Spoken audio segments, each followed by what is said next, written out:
Hello, everyone. Good afternoon. Thank you so much for joining us today. I am Kayla Bowen, Digital Marketing Specialist for Byram Healthcare, and I'm thrilled to be joined by diabetes experts Kristi and Anna. Today, they'll be sharing expert advice on how diabetes can impact personal relationships and strategies for building stronger connections while managing your health. Byram Healthcare has been a national leader in patient direct medical supply delivery for over 50 years, rated the best overall diabetes supply company by Verywell Health for 4 years in a row with an A+ rating with the Better Business Bureau. We are your trusted partner in diabetes management. And at Byram, we know that life takes care, and today's conversation is one way we are fulfilling that purpose. Before we begin, please note, nothing stated today is intended to be a substitute for professional medical advice, diagnosis, or treatment. Our discussion is for informational purposes only. Always seek advice from your healthcare provider for any specific medical conditions. And before we jump into today's topic of diabetes and relationships, I just want to let our viewers know that we have launched our Byram Connect powered by the WellDoc app. It's your very own digital health coach that fits right in your pocket. This app is designed to help make lowering your A1C and managing your diabetes easier than ever before. The app centralizes your health data and allows you to send it easily to your doctors directly from the app. And it also sends you personalized insights based on your health goals and provides a range of lifestyle and educational resources. This is available exclusively to Byram customers. Byram customers just have to download the Byram Connect powered by the WellDoc app on the App Store or Google Play and use program ID Byram. So make sure you check that out. It's a really incredible resource that we're very excited about. Okay, so let's jump into introductions. Thank you so much, Kristi and Anna, for joining me today. Let's start with Kristi, if you want to give a little intro about yourself. Yeah, sure. So my name's Kristi Paguio. I'm a clinical therapist that specializes in diabetes. I've been practicing for over 20 years, and I've also lived with type 1 diabetes I'll be coming up on my 25th year anniversary this summer. Really all things diabetes are the mental and the emotional side of diabetes, and all things that fit under that umbrella are my wheelhouse. Amazing. Thank you, Kristi. And then Anna. Sure. Hi, I'm Anna Sabino. In addition to being a social worker, I also have my CDCES, which is a certified diabetes educator or diabetes care and education specialist. And I primarily work on, both Kristi and I work for Integrated Diabetes Services, providing clinical care and mental health support. But my primary focus is working with children, youth, and families and parents and helping them navigate sort of the emotional ups and downs of living with T1D. And I have also had type 1 for 36 years now. So it's really all encompassing, both personally and professionally for me. Right. Well, thank you both again for joining us today. It's a pleasure to have you. And I think this topic is really important and also relevant because February is, Valentine's Day month, and a lot of people are thinking about their relationships. So understanding the emotional impact of diabetes on relationships, I think, is something that could be on a lot of folks' minds right now. So let's just kind of talk about broadly how diabetes can impact different relationships, especially romantic partners and family members. So, Kristi, do you want to talk a little bit about that? Yeah, I'd love to jump in. Diabetes impacts absolutely everything. And I think just starting with that baseline understanding that when diabetes is thrust upon you, there's so much that you're trying to absorb personally, and also then to think about how do other people in my support system understand the burden that is thrust upon me. And depending on the age of your diagnosis, that support systems are going to look differently. We know that half of us are diagnosed over the age of 30 and the other half are under the age of 30. So this topic is just the lifespan of diabetes and how it can look so different and be so individualized. So first is just acknowledging that like diabetes touches absolutely everything. And then how do you translate that into your relationships while you yourself are trying to understand how you're going from survival mode to like, how does this even impact me? How do I talk about this? How do I communicate? What do I need? How do I let somebody else know what I need? Like being your pancreas is no joke. Right. Yeah, Anna, what do you think about that? I mean, I couldn't agree more. I work really closely with parents and families who a lot of the time I think it's like bringing home a newborn. And I hear that a lot from parents where it's like, okay, they expect, those first 30, 60, 90 days out to be traumatizing and really, navigating this idea of this grief cycle. Oh my goodness, this was a traumatic event. This is supposed to be hard. And then I find it's almost like this, postpartum period, a year or two later where they're like, okay, but now what? How do I intertwine this? And maybe it's not a year, but, depending on the age and duration of the diabetes, how do I intertwine this back into who I was before diabetes? And it's almost like we have to re-identify this sense of self and really feel comfortable in accepting that diabetes is a part of who we are now to try and reestablish, okay, well, what do we even want all of these relationships to look like now with diabetes in tow? Do you want diabetes to limit you in any way? Do you want to be the type of person that, wears your devices proudly and, shouts it from the rooftop? So I think knowing and really getting to know your own diabetes from like a sense of self, like what Kristi was talking about, is so incredibly important, because if we can't accept diabetes for what it is, we're not going to trust ourselves to share it outwardly and then be able to, reciprocate support and help from the most important relationships that have already been established in our lives. Where my mind goes as well as like this sense of attunement. And when like in our primary relationships, right, we want that bond and attachment and attunement.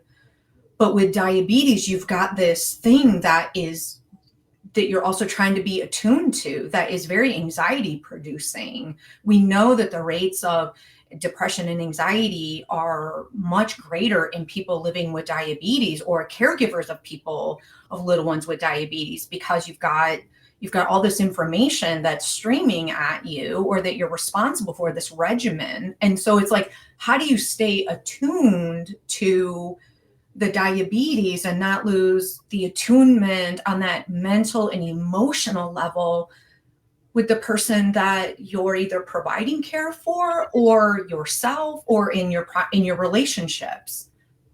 Right. Yes. So getting specific into navigating romantic relationships specifically with diabetes. Let's talk about dating with diabetes and like, creating new connections, how to disclose your diagnosis, etc. What are your thoughts on that, Anna? Oh, I have a lot of thoughts on that. I mean, I think the world has completely changed in terms of dating. So much dating now is like online. And so some people will tell me they just put it out there on the internet for the world to see. And it's almost breaks the ice a little bit. Like, oh, I read in your profile that you live with type 1 diabetes. Like, my cat had that growing up. And that sort of breaks the ice. And sometimes that can be helpful to just let it all out there if that is who you are. I think you really have to know who you are from a personality standpoint. Some people have like more of an anxious personality and they just want people to know. Other people are much more reserved and they feel guilty sharing or are very vulnerable, sharing very deep parts of their life. Like most things in life, there's not a right or a wrong time to sort of disclose this very personal information. With my husband and I, it sort of came up naturally on our third or fourth date, I think. Mm. He's like, why, like, I know you work for I was working for the American Diabetes Association at the time. And he's like, why do you talk about diabetes so much? And I'm like, well, truth be told, I was actually diagnosed as a little kid. And I've sort of tried to get away from it professionally, and it just keeps, crawling back into my life. And I think you have to be really ready for it. I don't think you need to force it. But it is so much of who we are. I think it's important to disclose. You just have to be confident in what you want to share, and know that anytime somebody else in any type of relationship, they're just as scared to react and respond as you are to share most Mm. times. Um, and you can't control how they react or respond, to anything that you say in any relationship. So I think just knowing that right off the bat can be very helpful as we try to navigate like the dating world or really any relationship that's new. Yeah, because the big underlying thing there, right, is like, what are people going to think? Exactly. Share that there's something that quote What unquote if is they wrong say with something that's me. gonna make me feel stigmatized, Yeah. and we can Yeah. never control, other people's Mhm. reactions, only our own. So Mhm. Mhm. Right. Mhm. So when it comes to maybe a first or second date dealing with, your devices, your injections, your blood sugar levels, what are the types of uh, expectations to have, like going into that? One of the things that I think about is, and this goes back to what Anna was mentioning about, I always think about diabetes, and my clients that I work with is really trying to help them own it and get out in front mm, of it, and so that can be really helpful to work with some if you're having a hard time accepting and owning it and finding the language, like get someone in your corner like Anna or I, or someone that was in the ADA mental health director, someone that can help you understand, how do I weave this in? What's my elevator speech when it comes to diabetes? And how do I know what I want to say so I've got it? And then I can kind of assess how vulnerable I feel comfortable being about it. But as with anything in life, like managing and taking care of your own diabetes is really putting this floorboard under you so that your self-care is first, and then you can figure out how to weave it into relationships and communication, and but knowing what you need and tending to your own needs, and then being more vulnerable from there Mm-hmm. would be the ideal. yeah. And I was just gonna say too, I think most people I like to give people the benefit of the doubt. Most people I feel like get a pretty good sense, if on the first or second date, after like 30 minutes into a conversation, you kind of get this gut feeling like, oh, I want to keep talking to you, or like, no. Mm-hmm. So, I think you can sort of gauge where the conversation might go. Maybe somebody notices a tubing and they're really in tune, and you're just like, oh, yep, I have type 1 diabetes. That's my insulin pump. Um, I think, you may just be coming up from a low blood sugar when you're running into the restaurant, like, and you're flustered and scattered and feeling foggy, or the other way around. Or you were up all night treating a high and barely got sleep. So I think you kind of have to really be comfortable with your own intuition and your own gut and your own thoughts and be like, okay, this is how I feel about living with diabetes in this moment right now, and go into it with sort of an open mind. I mean, I think I read it somewhere earlier today. The only thing that is consistent about diabetes is inconsistency. And so recognizing that also you may have a plan and you're gonna be like, yes, today is going to be the day that, or the date that I tell this guy or girl about my diabetes, and it doesn't happen. And so I would just kind of, you will know when it is the right time. But I also would say you should, at any point you don't feel comfortable in the relationship, it's not the right relationship. Right. Mhm. Mhm. Yeah. So that so in bringing up your diabetes diagnosis to someone that you're, newly dating, what to you would be the like preferred or like best way for this person to react to that? Mhm. Mhm. I mean, as a social worker, as a therapist, I think what I say to anything, anytime anyone shares anything, is just like, wow, thank you so much for telling me, you know, what else do you want to share? Is there anything else you want to share about it? Um, Yeah. I Mhm. think I think less is more. I think it's letting the other person guide the conversation. Like, I think tell me about your diagnosis. Like, I don't know a lot about, assuming they don't know a lot about type 1 diabetes we're talking about here. Right. Um, oh, how long have you had it? Tell me a little bit more about what it's like to live with diabetes. Right. Um, Instead of making statements, I would want them to ask questions.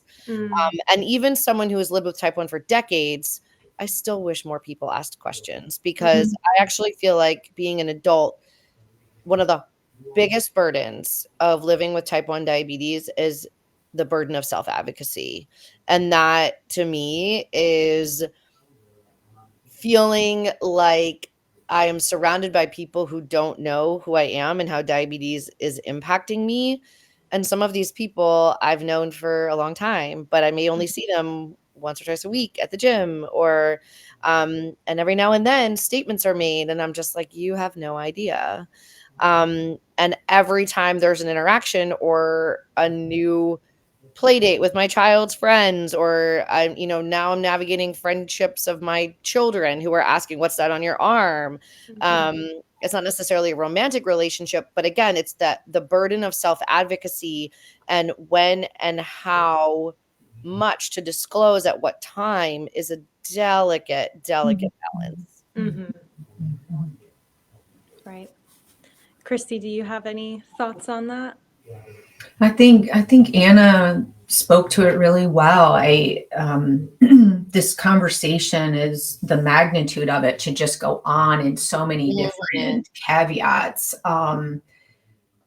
Yeah, I think that there's going to be differences in how much self-disclosure anyone wants to give. I know that I can be a fairly private person. I've gotten better at how I talk about diabetes, but I would say in general, I probably struggled more on the side of I wanted someone to see me first and not the Mhm. diabetes and not look at me through that lens.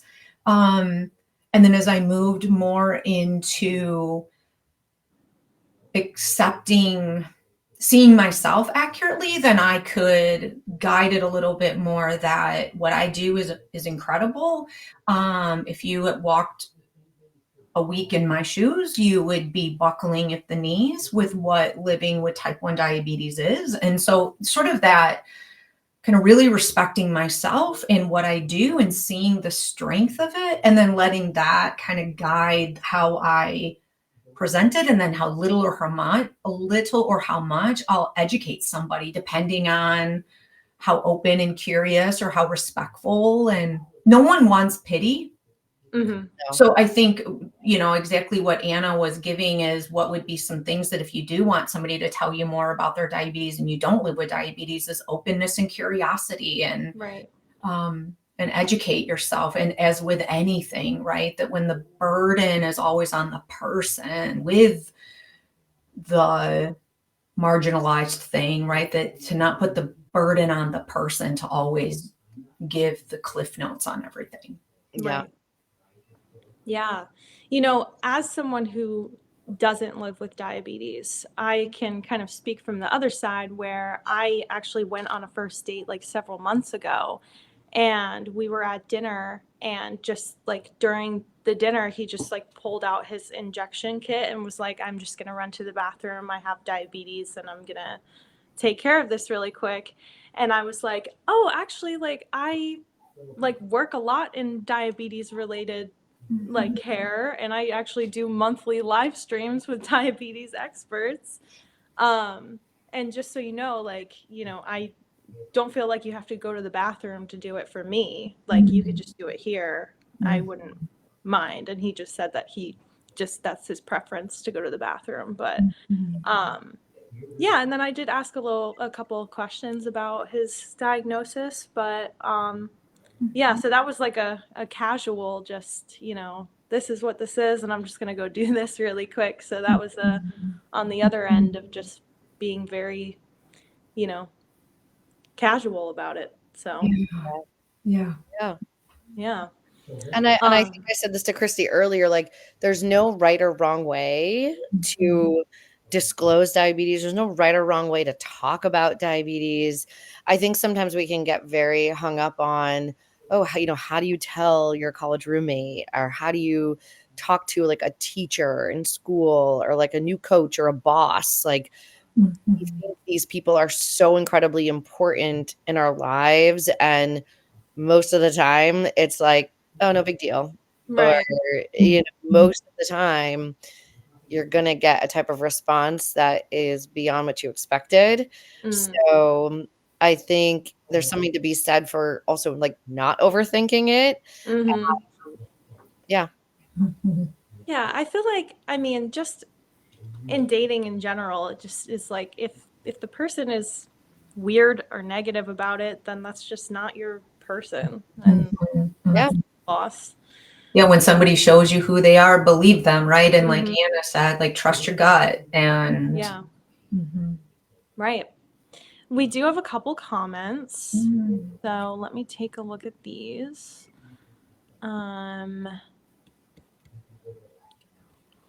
Paris says, so true. I feel this way about my hearing impairment and navigate this similarly in dating.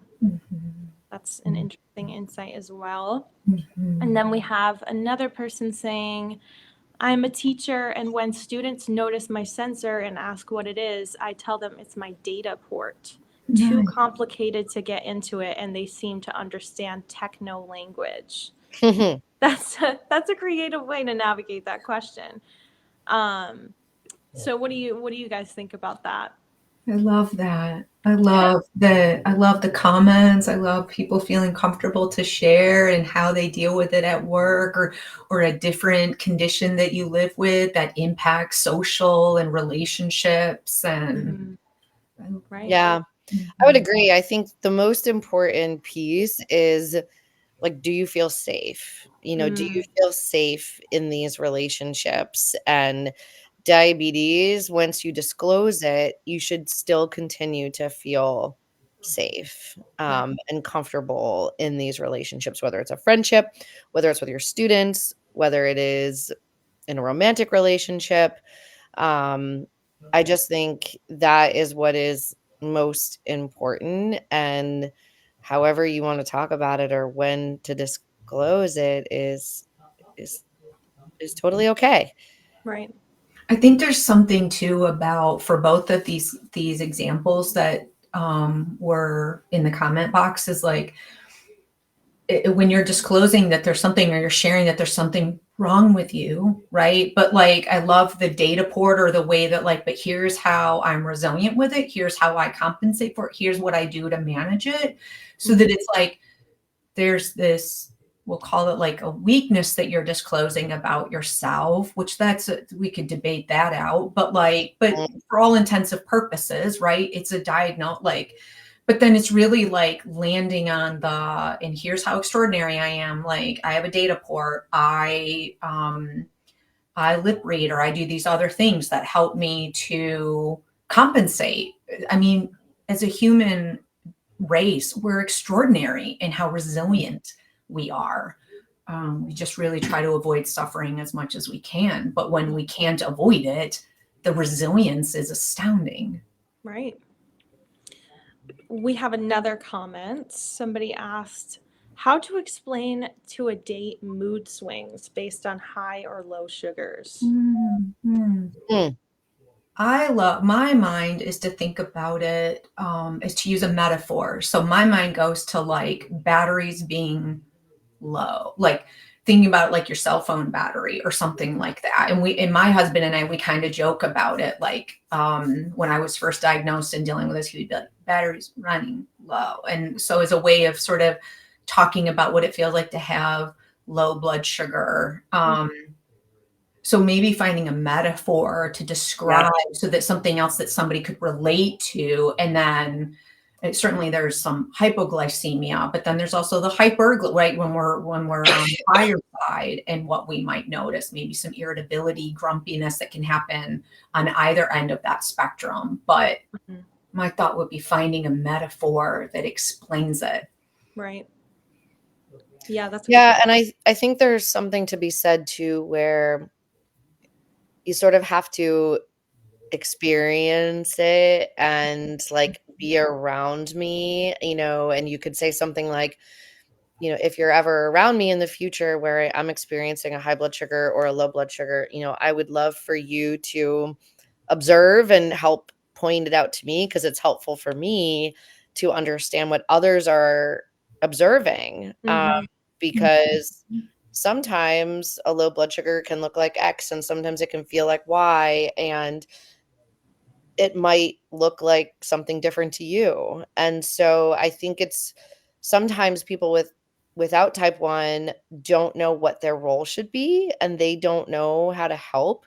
So I think putting it on them, saying, I would love, for you to tell me, like, how did that feel for you? And what was that experience like for you? How was I acting? And if they notice a pattern. Yeah. We have another comment. When individuals ask what the sensor is, I tell them I'm in the witness protection program. Oh, love it. Hey, back in the day, it used to be like, here's my pager, or when we had Blackberries and insulin pumps. That's a good one. Yeah, this is my tracker. That's hilarious. I love it. Because then you can kind of gauge, right? Is somebody really and then you can. That's a nice. And using humor is like awesome. Yeah. You gotta be funny with it when you want to be, and that's also part of who you are, diabetes or not, too. So absolutely, I love that. So we've talked a lot about more like making newer connections, but how about when it comes to managing long-term relationships, avoiding diabetes related conflict, supporting your partner with diabetes, how to handle a partner's overprotectiveness or under involvement. What are your thoughts on that? It's slightly contrarian, but my thought is to look at the conflict that arises more as like a rupture. And then you're able, when there's a rupture in that way, you can do some repair. You can circle back and reconnect with like, here's what I was feeling. Here's what I need. This is how I experience it. So instead of avoiding it, instead maybe reframing it as like, boy, we were really out of sync right there. How do we get back in sync? Because when we're in sync, it's amazing. And so maybe reframing it as like rupture and repair work and normalizing the conflict instead of like avoiding it. Yeah. Yeah. I like that reframing. Mhm. How about overprotectiveness versus under-involvement? How does a couple navigate finding that balance? So Anna? both the, Yeah. go ahead. Yeah. Well, I was just Either gonna one. say, I mean, I think this goes back to something that we were saying in the beginning of the live stream, where it's like you have to really know what you want and accept your own diabetes. You know, how involved and how invested do you want other people to be in your diabetes? What do you want them to know? I mean, obviously, if it's like, your spouse, maybe that role might change. For me personally, when we were first dating, and then like when we were, newly married and then pregnant, he was much more involved because there were no little toddlers running around. And now we have a 5 and a 7-year-old. And I was saying to Kristi earlier, part of what I appreciate his role being is when I say, mommy's low, please don't take my fruit snacks. I need him to be, the protector of that and saying, you can't take mommy's fruit snacks. Like, I need him to be my advocate. Um, so I think that you have to be really okay at communicating what you want your role to be. Thank you for your help, but I can get the juice myself. Diabetes, again, is not consistent. So one blood sugar might be 76 and you might feel fine and not need to treat it because your system is helping you. And the next day you might have a blood sugar of 76 and it's double arrows down on your CGM and you're feeling really, really awful and you need, your partner to get you juice. And so I think you just have to be really clear with like what your expectations are. I manage this all on my own for the most part. I navigate my prescriptions, my insurance. For the most part, I can treat myself and change my own infusion sets. I really just, if I need your help with something, I will ask. So I think you really just have to be aware of what it is you need help with. Is it just you want diabetes to be in the background? That's what it is for me. I don't want it to be our whole marriage. My husband chooses not to follow me. I am one of those people that wakes up if my blood sugar is high or low. I always have been, and I wear a CGM and have a system that alerts me and suspends me if I am unsafe. So I feel okay in that regard. Um, I need him to help me if I'm in a serious situation where I need help, and I rely on him for that. But I think it's really about having strong communication, like Kristi said.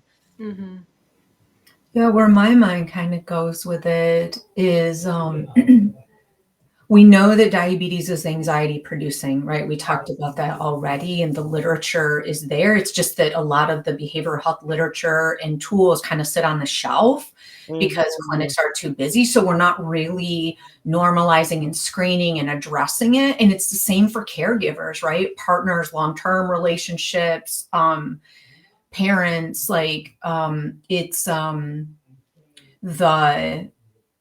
we all can have sort of this collective anxiety about it. And that's where I kind of think about the micromanaging part might be coming from a place of anxiety and worrying about and doubting that something's happening versus really kind of trusting what is happening. And that's going to look different. I mean, there's a million shades of colors throughout the spectrum of all of this, but I just think about the collective anxiety and how to really communicate through that. And for each person there to recognize, I think that when I'm micromanaging, I'm maybe anxious about this, or maybe you're saying, I think you're struggling with anxiety about it. And that might be resulting from a blood sugar issue that needed assistance. We know that with sensors, there's less and less and less of those urgent, severe lows, but they still happen or they linger in the brain, right? We hold on to them. And so again, kind of going back to, as we own our own diabetes in a way, then we can help steer it. And so if things are, if we're spending a lot of time outside of the ideal range to be in, then things can start to get pretty choppy. And everybody's maybe anxiety goes up about it, but it's normal. And then it's just about how do you get back? How do you get the floorboards under you again? And how much ownership is maybe there? Who's in your support system medically, emotionally, logistically? Like what are the pieces that can help you feel like you've got what you need to take care of it? Right. Yeah, and I think something you said there, Kristi, too, so much of diabetes is behaviorally managed. It's actually all behaviorally managed. And so making sure that we're not undermining that need for support emotionally, whether it's through a friend that you call a therapist or an actual professional, making sure that you feel supported and comfortable disclosing what your challenges are is going to help prevent your diabetes burnout, your diabetes looking inward. It's going to increase the like desired habits that you want and the ability for you to feel comfortable sharing about diabetes if you expose yourself to the right kind of support.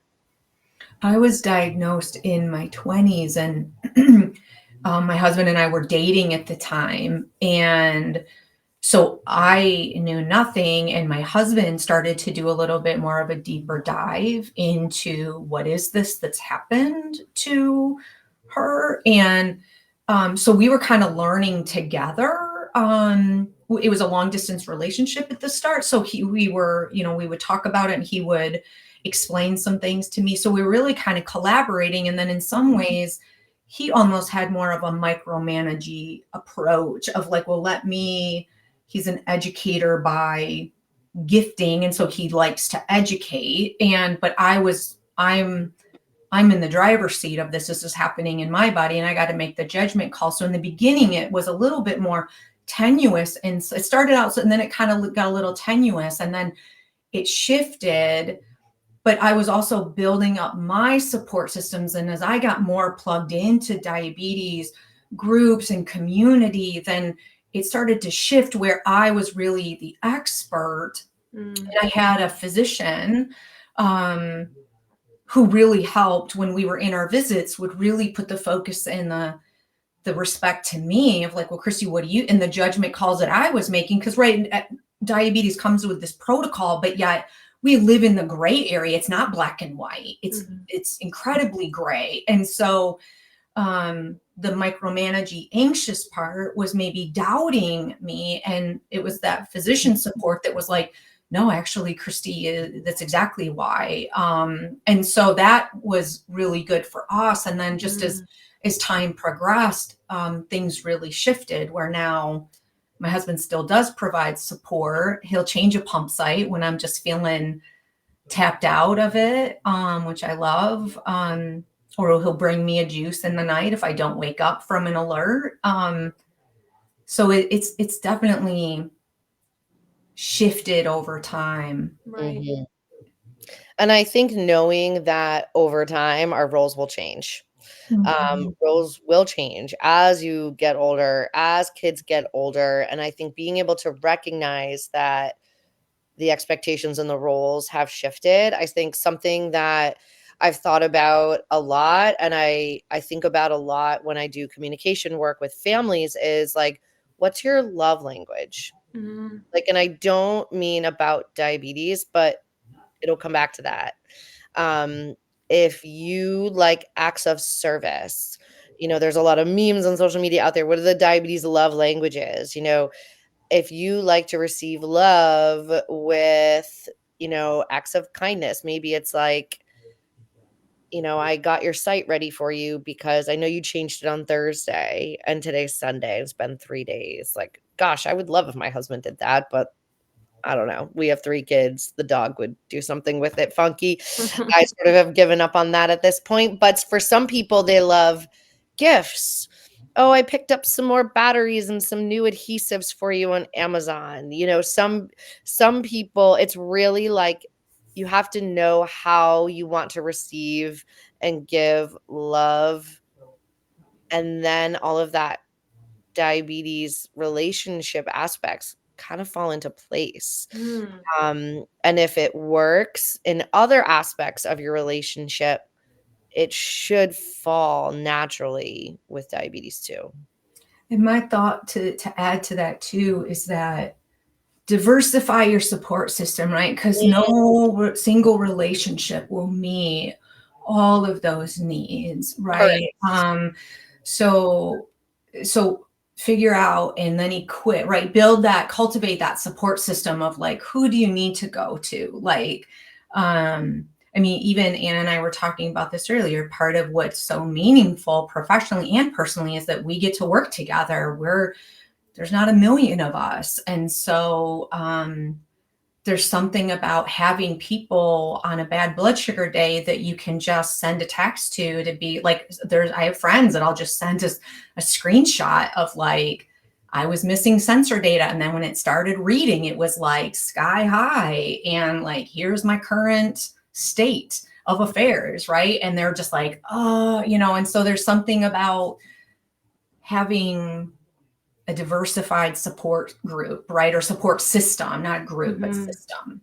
Well, Right. it's the idea of the predicted reliability of like response likeliness, because I send, to your point, it's like this is why we have categorized friendships. If I sent that screenshot to my friends like here in my town, it'd be like, I don't know what that means, but it doesn't look good. I hope you feel better. If I send it to my diabetes camp friends, it'd be like, dude, I hope you don't have ketones. Like, go, like, I hope go take an injection. They know exactly what to say.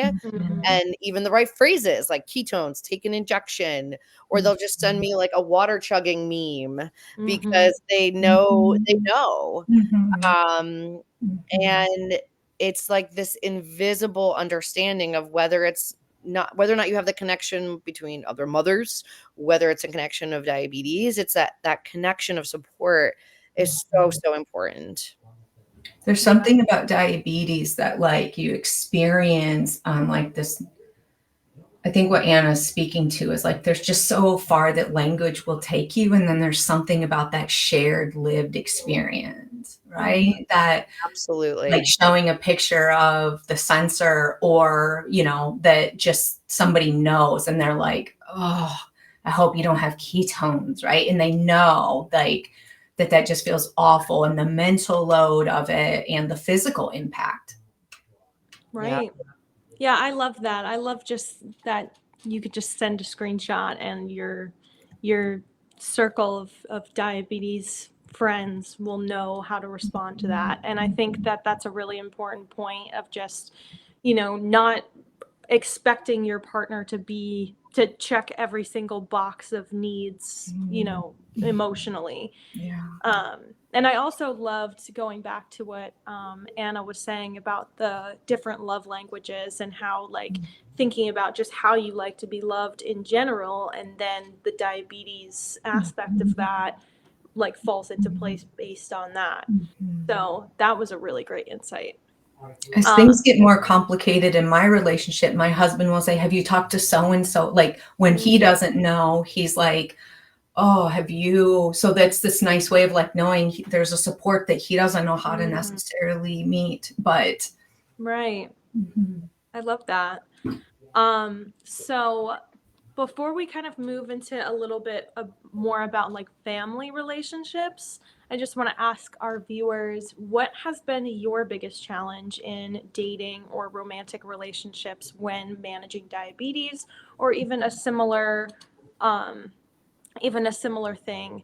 So if you would like, feel free to share your experience in the comments. It would be great to have that insight from our viewers.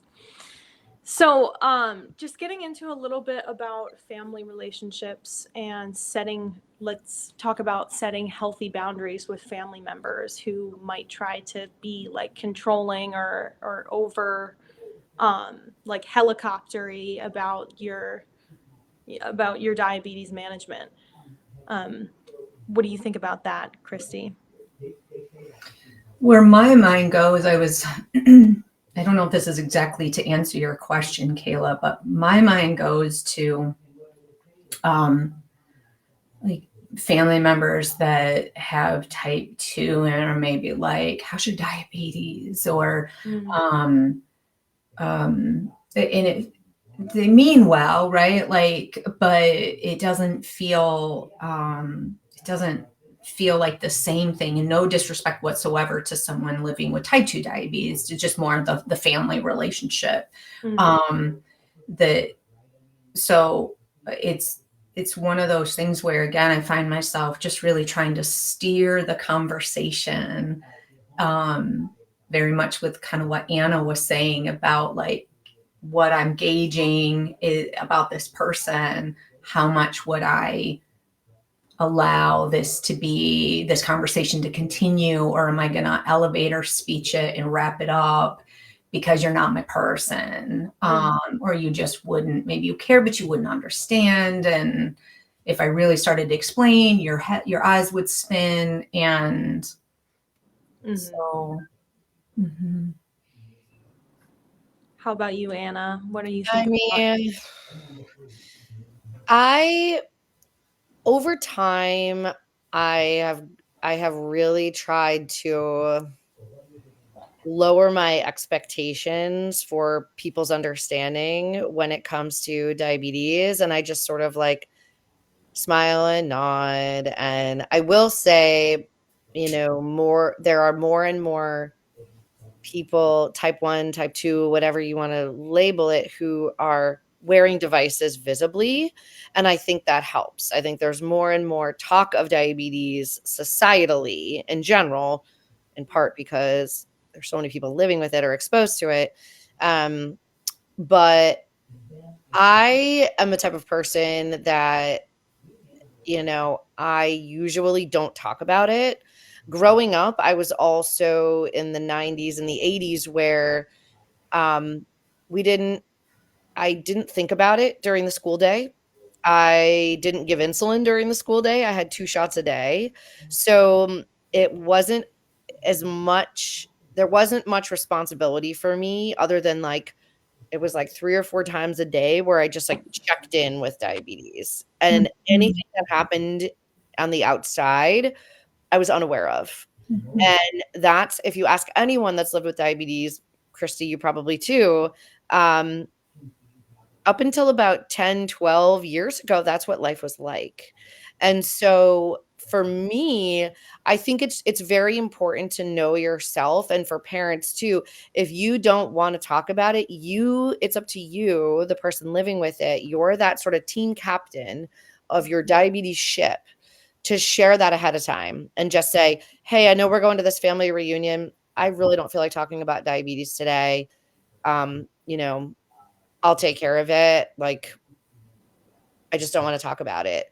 So I think you have to really sort of decide, almost like before you go into any social situation, what you want your relationship with diabetes to look like. And sometimes it isn't always that planned out. Gosh, we know that. But for the most part, it's really helpful to kind of have this like emotional plan of like, ugh, I just don't want to do diabetes like discussion today. Yeah, where my mind goes is like, I think is like the adolescent time that can be so difficult, right? Where there's this transition of care time, and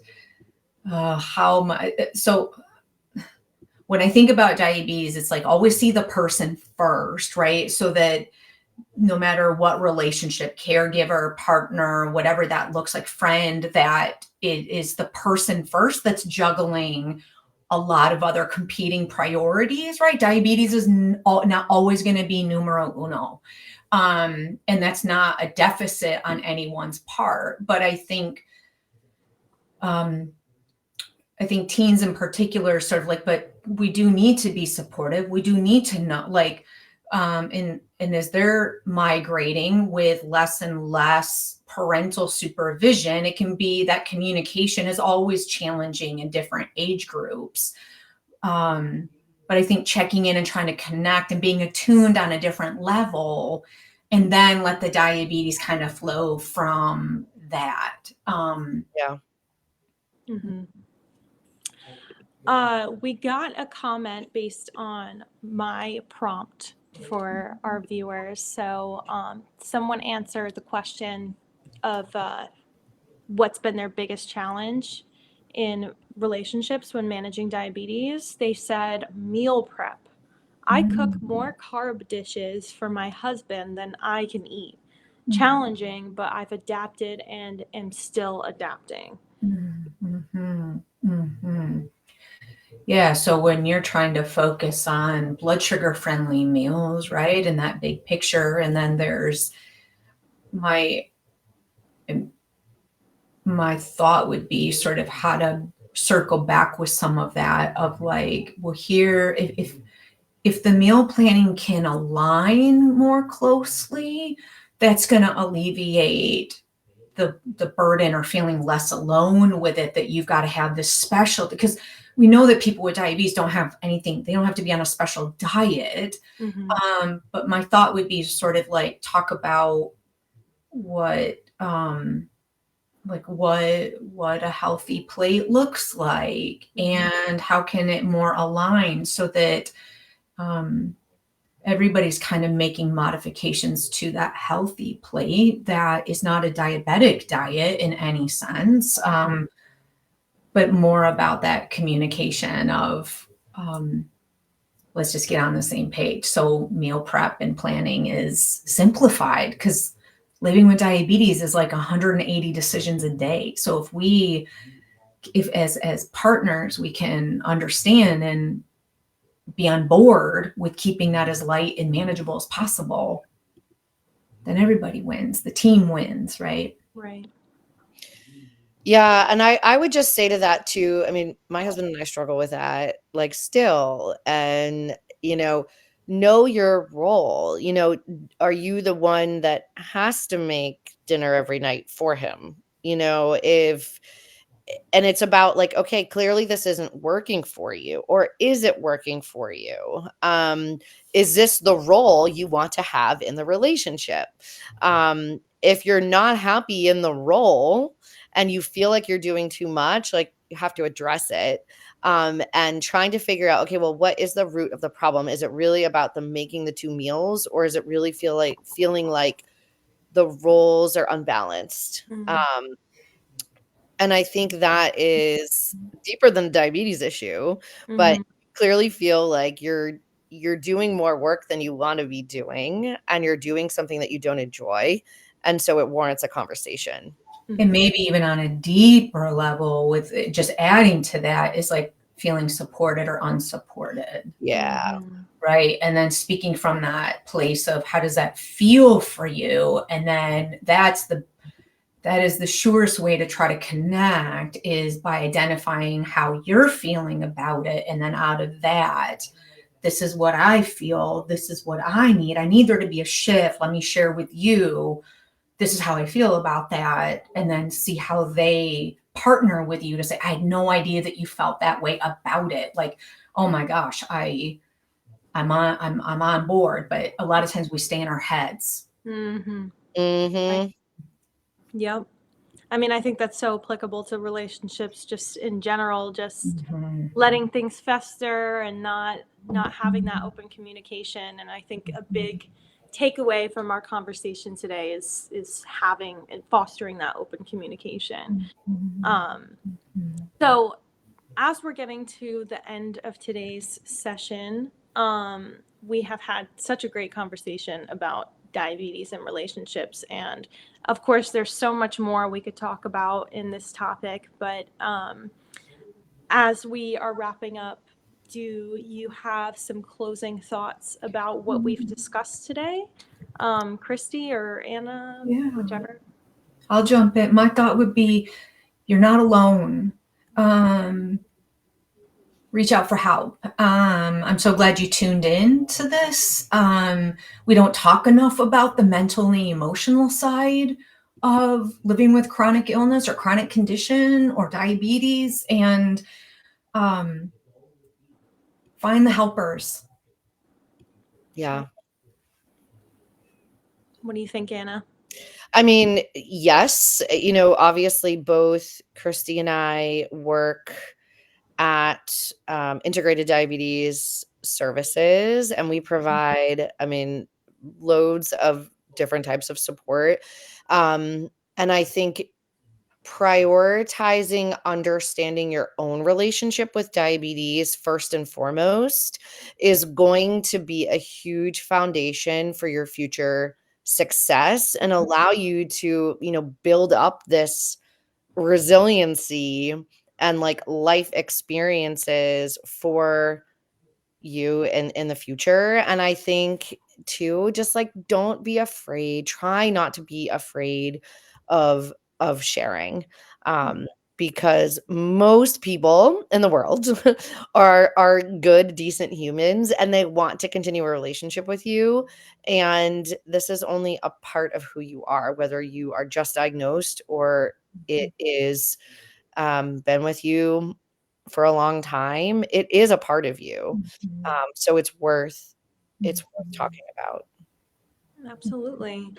And one more comment in the comment section, a follow-up from the person who was talking about the cooking meals. Mm, He said, I eat half servings or skip the garlic toast when having a pasta meal. My husband is truly understanding and loves most anything I cook, even if it's low carb. I am blessed. So I'm glad to hear that. Yay. Yeah. And she also said it was her first time watching a live stream as it was live as opposed to after the fact. So oh, good. she thanked us for the content today. Thank you so much for tuning in. And if our viewers would like to comment your biggest takeaway from today's session, we'd love to hear it.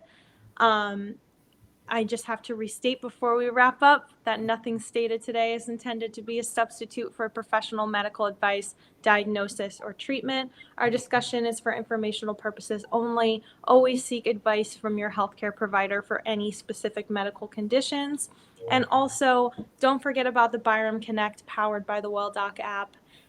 It's an incredible new resource that we're offering to Byram customers. So you can download it on the App Store or the Google Play Store and use program ID Byram to get started. Thank you so much, Kristi and Anna, for joining us today.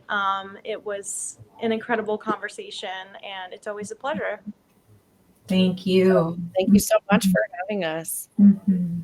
All right. Have a great rest of your day, everyone.